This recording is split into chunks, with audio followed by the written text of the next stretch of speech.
It's time for another Getting Cozy in the Kitchen with Candace. And I'm Candace, I am a Pampered Chef Consultant, and today we are having a fish fry. I am gonna make Paula Deen's recipe, corn casserole. It is a favorite. It is a favorite for Thanksgiving, for Christmases, for just because I want a corn casserole. Thing is, we're gonna have 15 to 20 people here today. So I am using my brand new cast iron pan. This thing is gigantic, 3 inches deep. It comes with a rack, so you can actually cook a whole 14-pound turkey in it. Gigantic. It's going to make an amazing, amazing corn casserole. So it does call for a 9 by 13 pan.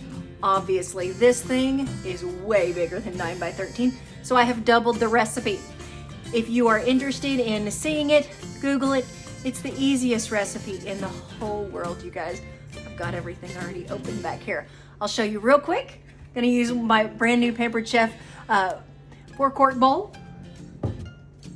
Gonna use a whisk. Gonna use a couple of measuring cups. And the pan. That's it. That's it. So I have already measured out a stick of butter.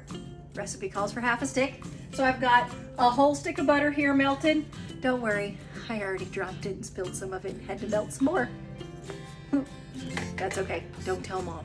I've already cleaned it all up. So we'll take that stick of butter and just scrape it right down into this bowl. You're gonna mix the butter, and I've got 2 cups of sour cream. Recipe calls for a cup. Not a big deal, because like I said, I'm doubling the recipe. We're so excited. It's really the first time in a long time we've had people over, we've had friends come, and we're just really, really excited about being able to spend some time with friends. Now, yes, it is still a little bit of an uneasy time. So we've got all the windows open. We're doing our cookout on the back porch. We've got a bonfire for later. I'm also gonna be making some deviled eggs in my quick cooker. If you've not ever done deviled eggs in a quick cooker, you have got to try it. So easy, so tasty, and you will never, ever boil an egg on the stove again. So check out that butter and that sour cream. Makes so pretty and fluffy. And then of course we're gonna add 2 cans of cream corn.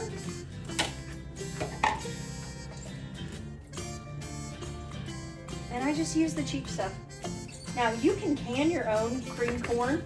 I've seen lots and lots of recipes of those. Our corn batch did not turn out that great this year. So, oh well, we'll use corn, canned corn. Can of corn, can of corn.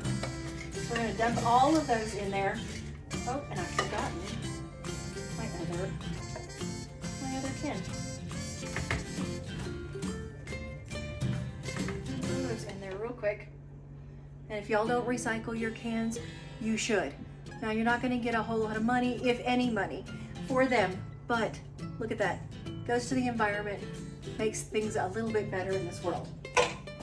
Be right back. I have drained 2 cans of corn.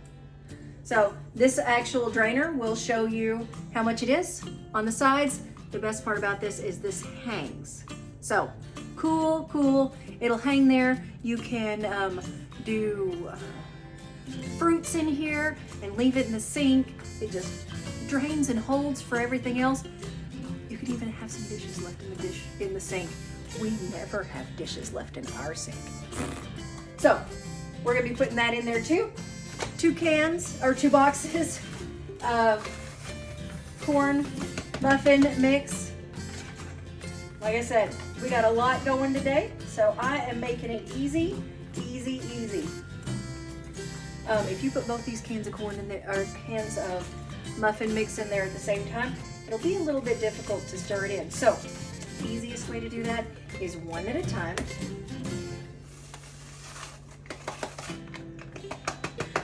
Then, telling you, such a difficult recipe. but it's going to feed a lot of people, and it holds up well in the fridge.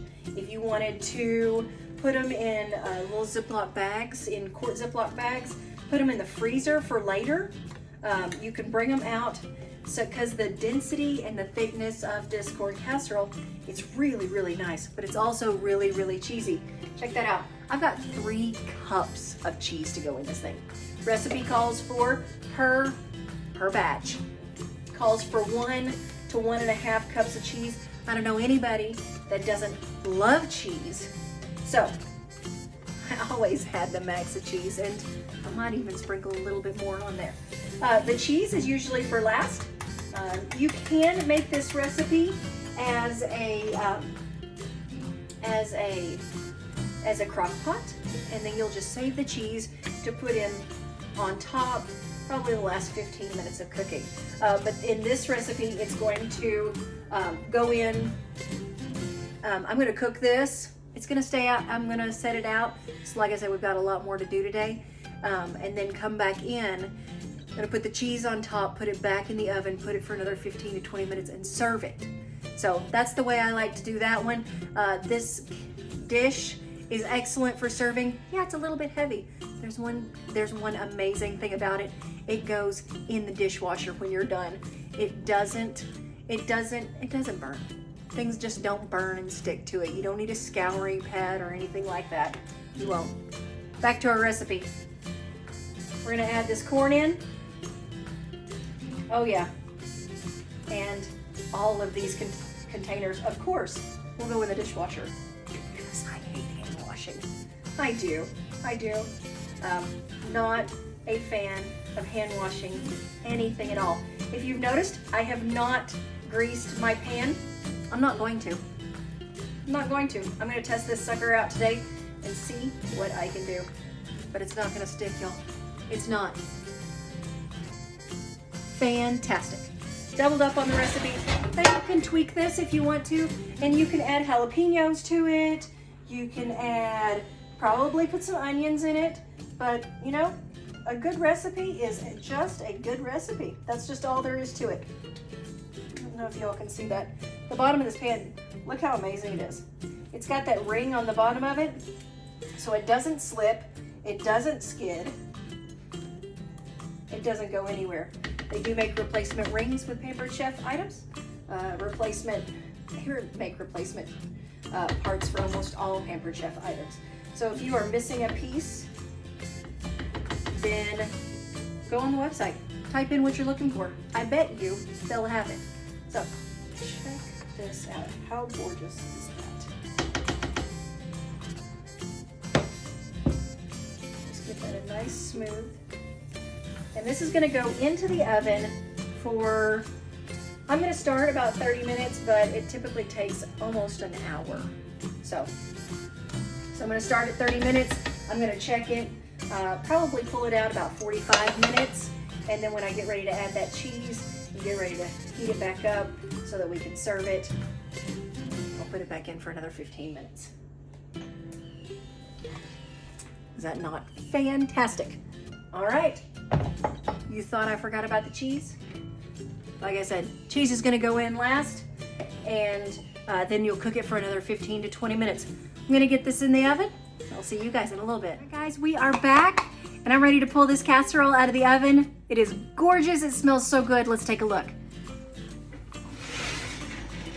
Holy cow, is that not amazing?